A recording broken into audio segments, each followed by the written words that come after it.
Hey, would you just swear with flair? Uptight white. Ow, my sides. Still trying to get listeners at toll booths, Imus? Still sticking your head in manholes, trying to get people to listen to your station? Why don't you get the janitor from Shea to call in? All I need is 3,000 people to listen to my show. You're over, you're finished. Sign your death warrant. I'm in 92 markets on my TV show. 92! Fine. Penis. It's 20 minutes after 8 o'clock now. How's Ron Frank? 8:20 in New York. Yeah, I love her. FAN weather, increasing clouds. Midget. High around 70. Tonight, cloudy with a 40% chance of showers. Charles still belong to the Nazi party? Low around 57. It's 56 now in New York. I have a black woman. I understand that. You don't. 56, going up to 70. Imus in the morning. Up to 70. BBDNO Newsroom. I'm Walter Cronkite. I'm your worst nightmare. And I'm Diane Sawyer. Appearing in the role of Leo DeRocher on this evening's broadcast, once again, here is Walter Cronkite. Thank you, Diane. Controversy swirls anew on Capitol Hill, where senators on both sides of the political aisle are asking just how much the sexual allegations brought against him have damaged David Cohn's chances of being nominated to the United States Supreme Court. We put the question to the man at whose desk all buck stopped, President George Bush. Dave Cohn, sure, total psycho, but struck out those 19 guys the other night, you know, when it didn't mean a mother thing.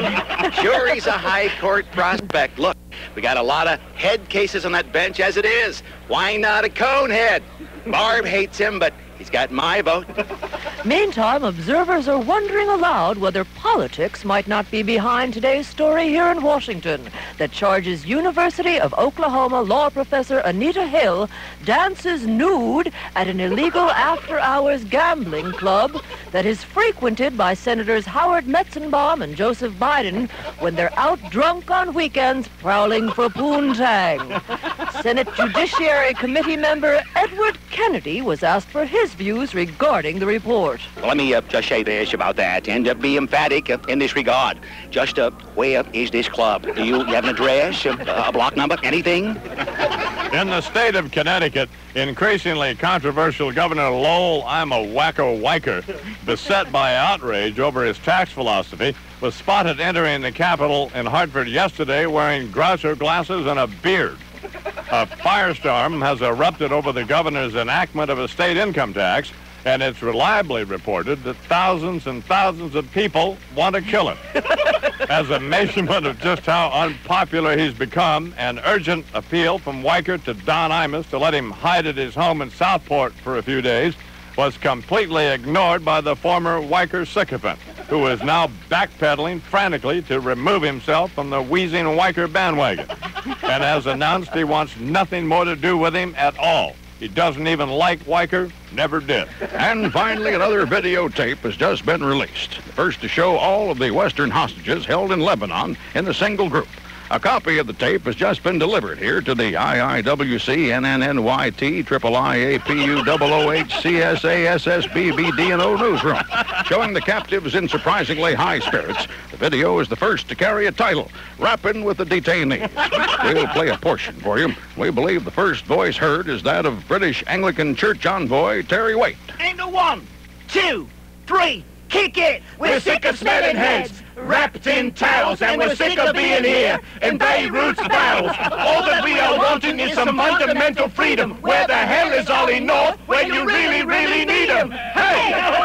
Imus in the morning. 16 after 6 now. FAN weather mix. Imus in the morning. Senator Kennedy. Now, Judge Thomas, tell the committee and the American people exactly what you said to Professor Hill.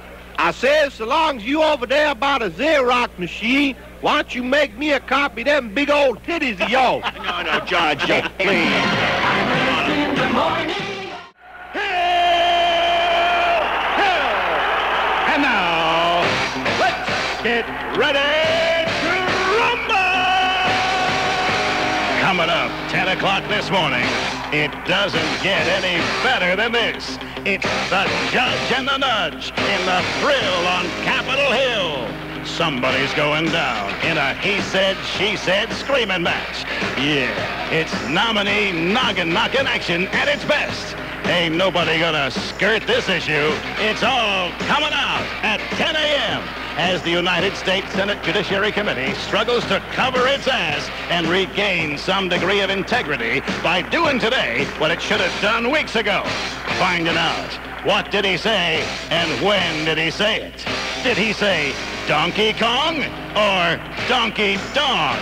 Was it take off your louse or take off your blouse? Yeah, what did he say?